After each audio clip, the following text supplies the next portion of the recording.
చంద్రబాబు గారు బీజేపీతో కూటమి కట్టారు కాబట్టి, అదాని బీజేపీ మనిషి కాబట్టి ఈరోజు మాట్లాడడానికి కూడా భయపడుతున్నారు అంటే ఇక మీరు వీళ్ళ మీద యాక్షన్ తీసుకుంటారు అన్న నమ్మకం మీరు ప్రజలకు ఎలా కలిగిస్తారు?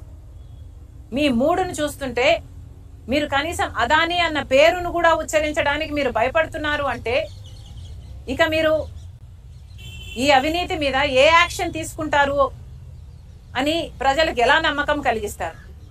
అసలు మీరు యాక్షన్ ఎంక్వైరీ చేయకపోతే, యాక్షనే తీసుకోకపోతే ఇక ఈ డీలు క్యాన్సల్ అవుతుంది అన్న నమ్మకం ప్రజలకు ఎలా కలుగుతుంది?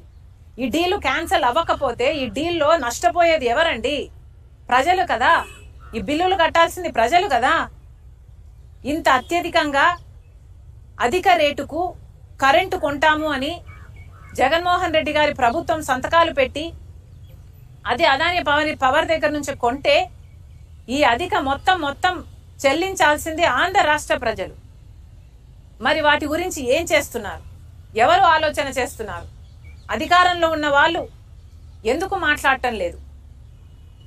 చంద్రబాబు గారి పార్టీయే ఆ రోజుల్లో పయావులు కేశవ్ అనుకుంటా, అప్పుడు ఫైనాన్స్ మినిస్టరా,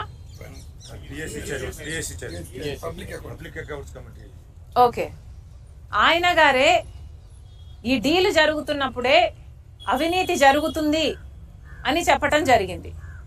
పదే ఎన్ని మీడియా సమావేశాలలో ఎన్నిసార్లు అవినీతి జరుగుతుంది, ₹99 పవర్ కొనొచ్చు, అయినా కూడా పక్క రాష్ట్రంలో ₹99 కొంటుంటే జగన్మోహన్ రెడ్డి గారు మాత్రం ₹2.49 డీలు కుదుర్చుకున్నారు.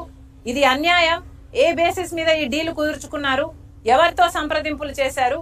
ఏ బేసిస్ మీద ఇది కుదుర్చుకున్నారు అని అంతలా అడిగిన వాళ్ళు ఇప్పుడు ఎందుకు మాట్లాడటం లేదు? ఇప్పుడు చంద్రబాబు గారు ఎందుకు మాట్లాడటం లేదు? ఇప్పుడు కూడా బాలినేని గారు వాళ్ళ కూటమిలోనే ఉన్నారు. ఇప్పుడు కూడా బాలినేని గారు చెప్తూనే ఉన్నారు గోల్మాల్ జరిగింది అని, అక్రమం జరిగింది అని. మరి మీ కూటమిలో ఉన్న వాళ్ళే అక్రమం జరిగింది అని ఇప్పుడు చెప్తున్నారు.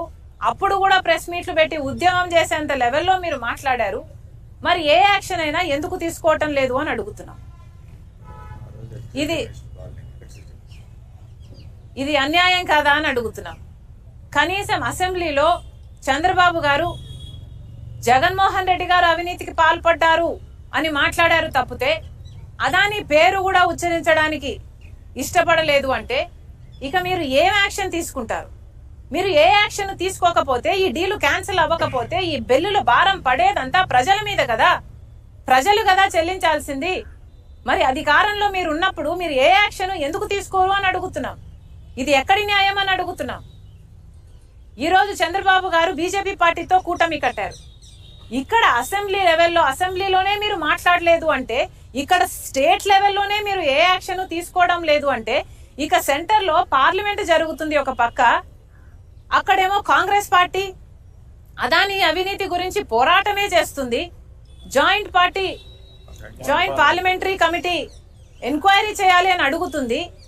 మీరు కనీసం అక్కడ మీ ఎంపీలు ఉన్నారు, మీరు అక్కడ మద్దతు ఇవ్వరు, ఇక్కడ మాట్లాడరు. మరి ఏమిటి మీ వైఖరి అని అడుగుతున్నాం. అదానిని మీరు కూడా నెత్తిన పెట్టుకుంటున్నారనే కదా అర్థము. జగన్మోహన్ రెడ్డి గారు ఆంధ్ర రాష్ట్రాన్ని అదాని రాష్ట్రంగా చేశారు. ఒక బ్లాంక్ చెక్ లాగా అదాని గారికి ఆంధ్ర రాష్ట్రాన్ని ఇచ్చే ప్రయత్నం చేశాడు జగన్మోహన్ రెడ్డి గారు. ఒక సోలార్ పవర్ డీల్లోనే 1750 కోట్ల రూపాయలు జగన్మోహన్ రెడ్డి గారికి లంచం వచ్చింది అని ఇప్పుడు బయటపడింది. కానీ గంగవరం పోర్టు 10% గవర్నమెంట్ వాటాని జగన్మోహన్ రెడ్డి గారు అప్పనంగా 9000 కోట్ల రూపాయలు విలువ చేస్తే అదాని గారికి 640 కోట్లకే అమ్మేశారు. ఇది అన్యాయం కాదా? రాజశేఖర్ రెడ్డి గారే 30 ఏళ్లకు ఆ పోర్టు మళ్ళీ ప్రభుత్వం చేతుల్లోకి రావాలి అని అంటే 15 ఏళ్లు గడిచిపోయాయి. ఇంకో 15 ఏళ్లలో ఆ పోర్టు ప్రభుత్వం చేతుల్లోకి వచ్చేది. ఆ వీలే లేకుండా చేశాడు జగన్మోహన్ రెడ్డి గారు. మరి అలాంటి దాంట్లో ఎంత లంచం వచ్చుండాలి జగన్మోహన్ రెడ్డి గారి? మరి ఇవేవి ఎంక్వైరీ చేయాల్సిన అవసరం లేదా? అవినీతి ఎంత జరిగింది, ఎక్కడ జరిగింది అని, అన్యాయం జరిగింది అని మీరు తెలుసుకోకపోతే ఆ డీళ్లు ఎలా క్యాన్సిల్ చేస్తారు?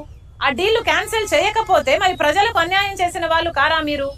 మిమ్మల్ని ఓట్లేసి గెలిపించింది ప్రజలైనప్పుడు మళ్ళీ చెప్తున్నాం, అన్యాయం జరిగింది, అక్రమం జరిగింది, క్రైమ్ జరిగింది అని అమెరికా వాళ్ళు చెప్తున్నారు. అక్రమం జరిగింది, క్రైమ్ జరిగింది అని అమెరికా వాళ్ళు చెప్తున్నారు. సాక్ష్యాలు ఆధారాలు ఉన్నాయని వాళ్ళు చెప్పి వాళ్ళు ట్రయల్ కూడా ప్రొసీడ్ అవుతున్నారు. మరి అలాంటప్పుడు కనీసం ఇక్కడ ఎంక్వైరీ చేయాల్సిన బాధ్యత మీకు లేదా?